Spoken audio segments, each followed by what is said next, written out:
On the 20th of June 1646, the Royalist Capital of Oxford surrendered to the Parliamentarian forces commanded by Sir Thomas Fairfax. The Royalists were to hand over the city, along with all of its fortifications, by 10 AM on the 24th of June.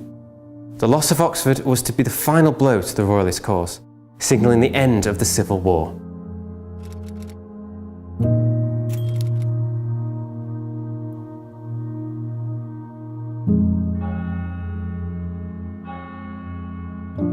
Oxford was not an easy city for the parliamentarians to take.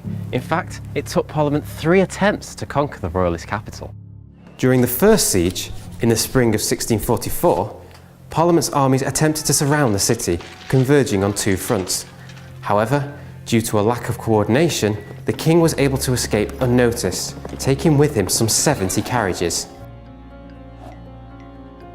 In 1645, Parliament tried again. Thomas Fairfax, commanding the recently created New Model Army, successfully constructed a bridge over the Cherwell in Marston, thus opening up a new route towards Oxford.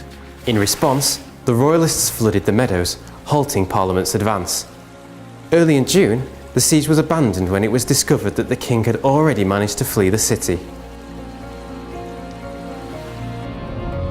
The third and final siege came in May 1646. By this time, the king had suffered a string of defeats at Naseby in 1645 and at Stow-on-the-Wold in 1646. The parliamentarians took this opportunity to strike at the Royalist heart.